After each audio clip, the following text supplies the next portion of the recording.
Before I start, I do have to say, if you're watching me for the first time, then you don't really notice anything different, and also, I'm sorry about the angling, I need to get used to that again. But for those of you who have watched my channel before, you know that I've been gone for at least a good minute. And to make a long story short, my depression had gotten to me, as well as other things in my life and people, but I won't bore you with the details, but basically, you know, it made me feel like I wasn't worthy enough to keep doing this. So, you know, I just stopped. I didn't actually get the urge to do anything. However, slowly over the past month or so, I've kind of gotten back into the idea of doing these videos, and it actually made me happy, you know, just going back through and revisiting movies that I had already seen and missed, and just doing the show notes and everything. And, you know, it's been a while since my last review. The last review that I did was on Skyscraper, starring Dwayne Johnson, which I don't think anybody remembers that movie. Hell, I actually had to look it up before I actually started recording this. Anyway, I was going to wait until I finished all the show notes. I got like a couple of movies that I need to like set up before I could actually decide, you know what, yes, I'm ready to do this.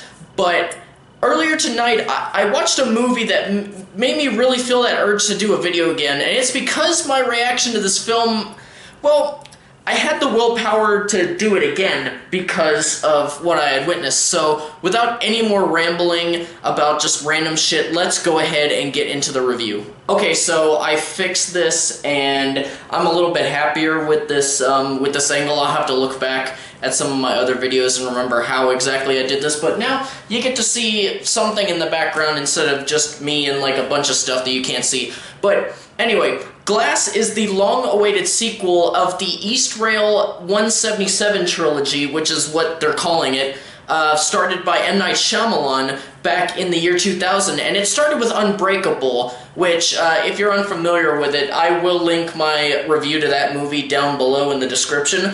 But basically, it's a grounded film surrounding the idea of superheroes in a society that does not know that they exist, and even the heroes themselves may not know that they are actually, you know, superhumans. And then after that, Shyamalan went through that definite decline in quality with his movies, that losing streak with terrible movie after terrible movie.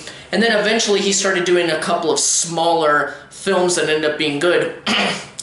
One of them was Split, and we thought that that was just Shyamalan returning to his roots, which it kind of was, but then, of course, we were surprised that at the end of the film, the big twist came, and it was basically announced that it was a secret sequel to Unbreakable. Now, at this point, I hadn't seen Unbreakable, but looking back at it after watching Unbreakable multiple times, I find the ending of Split to be one of the greatest plot twists to come out of the 20th century. So anyway, here we are with Glass. In Glass, we catch up a little bit with Kevin Crumb, you know, the man with the 24 personalities from Split, you know, one of which is an animalistic serial killer named the Beast, and he comes in contact with David Dunn, who is the hero from Unbreakable.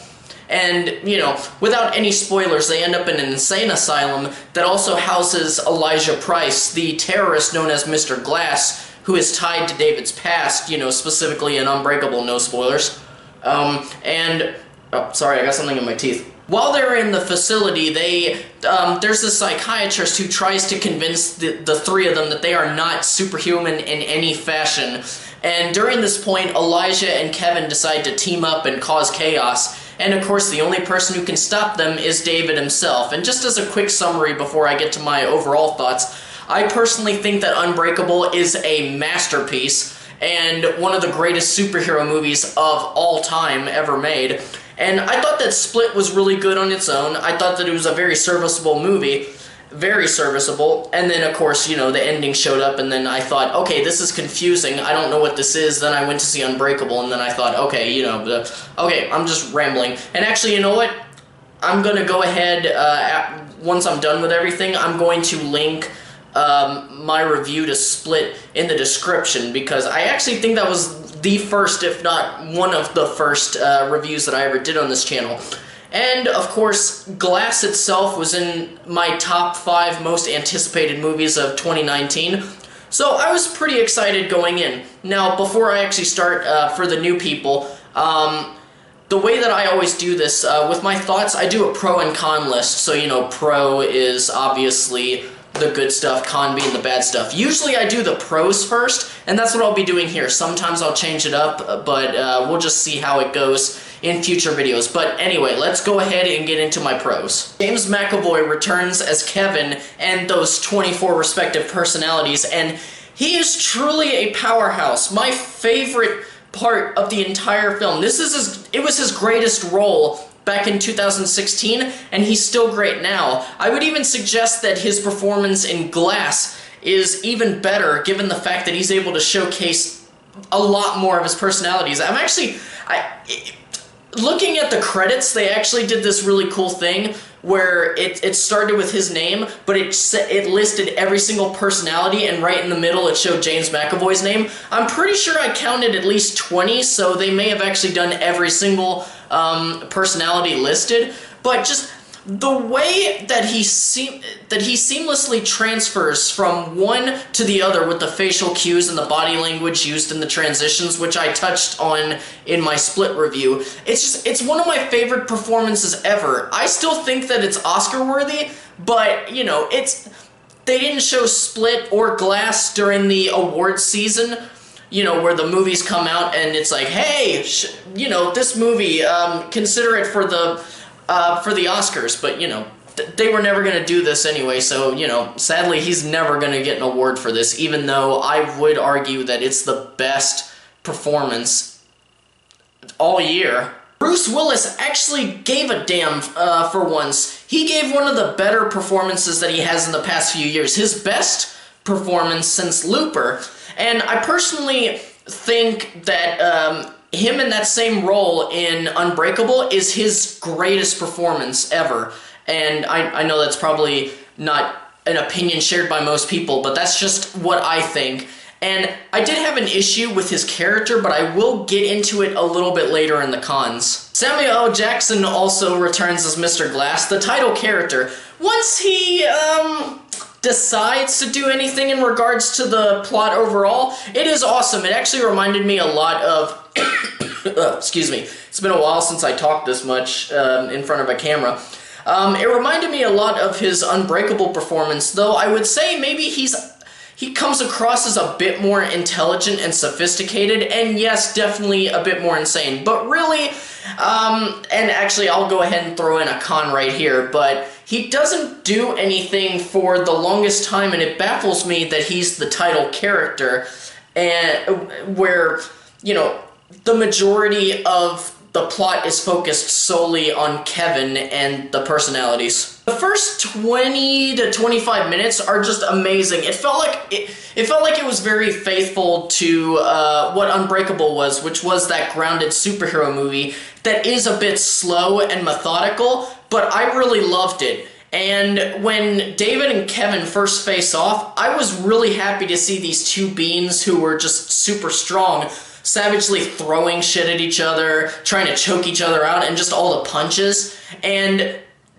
just no spoilers, but they did do some interesting things utilizing flashbacks in a way that I've never seen before in this movie, and I'm actually pretty sure that they used old and maybe possibly unused footage from Unbreakable, and I think that that was a real treat to see in person. And back to the whole thing with the action. Actually, in Unbreakable, there's a lot less action than you'd expect in a superhero movie, but, you know, you'll... if you've seen it, you understand. If you haven't seen it yet, please do watch it. You'll understand what I'm talking about. But I really liked that a lot, you know, that it was more of a character-driven story than it was a straight action film. And I was going in hoping that it would be more like the antithesis of what we see with DC and Marvel, whether it's Disney or Fox, where it's just a shit ton of action. I wanted the exact opposite of what we get these days. But I got a lot more action than I expected, and I was happy. I was still happy because of how beautifully shot and showcased each scene was. The scenes inside the facility themselves are kind of long and drawn out, that entire section, that second act.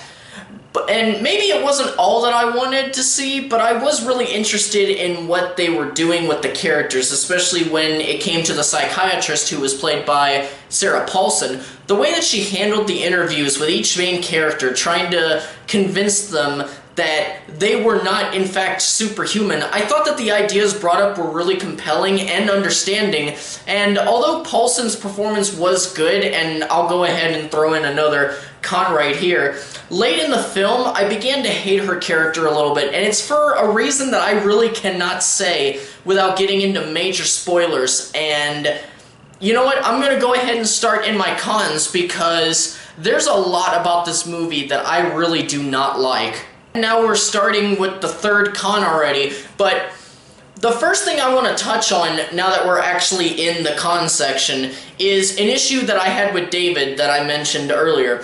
They sidelined him in this movie to the point where he's just basically a MacGuffin. He barely has any character arc, let alone really any dialogue. It felt like he had maybe 25 lines of dialogue throughout the film at most. Anya Taylor-Joy returns in this film with this very small part, and really, she just felt like she was being used more as a plot device than anything, and just her presence was a little too distracting for me. There's also this issue with the facility itself and how characters conduct themselves. You watch employees and think, okay, why the hell are you doing that? And why are there only this many people over here when there should be at least this many for, like, say, security purposes? How are these patients getting into areas or specific areas without access? Really, the film especially makes employees of mental institutions just look incompetent. And now I'm actually going to get into my biggest issue with the film, which is the final 20 minutes. I cannot believe that this was the ending that they chose to do, because it includes two twists. One that's tied to one of the characters that I thought was a bit lazy. Actually, no, not a bit. I thought it was pretty lazy. And then there was an even bigger twist that I still struggle to comprehend why this decision was made and allowed. The true twist, the reveal to end all reveals, is just really underwhelming, and it makes the existence of the film kind of feel unwarranted. And what's more, I felt like everything was wasted. And I'm not just talking about the time in the theater, that 2 hour, and honestly, I have no idea how long the movie was. I probably should have checked before I said this, but whatever. And again, not talking about just that. Let's take the other two movies. Split, I can still watch and enjoy because it's self-contained. It feels like its own thing. But the film Glass was so tied to Unbreakable that some of the decisions made took things that were done in Unbreakable and just made them feel inconsequential. I can't speak today. And that hurts because of how much the film means to me. And when the credits rolled and the theater lights turned on and everybody was getting up and walking out of the theater, I was sitting there staring at the screen and I was raging mad. I was flexing my fist, feeling the urge to cry out mixed tears of anger and anxiety and nausea, whatever else, with a skull on my face. I even tried to run to the nearest bathroom just so I could walk into the handicap stall to punch a wall, but you know, it's good that I wasn't able to do that. Or, I shouldn't have done it, but I was going to. The only reason I didn't was because there were too many people in the bathroom and I didn't want to make a scene. In the end, Glass has shimmers of greatness with the performances and the overall direction, but it especially falls flat thanks to script issues, minor character actions that just make no sense whatsoever, and then a final 20 minutes that were so polarizing that I will not be able to enjoy one of my favorite movies ever again.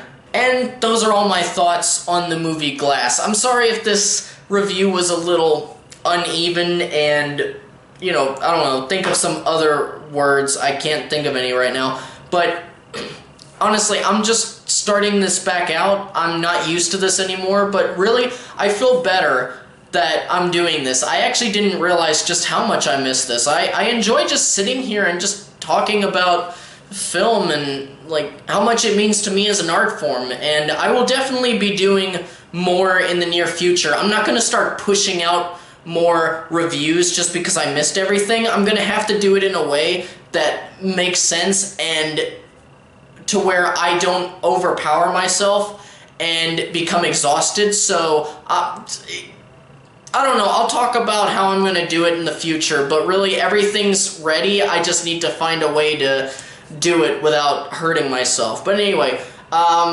that's all for me right now. I'll be back with another review in...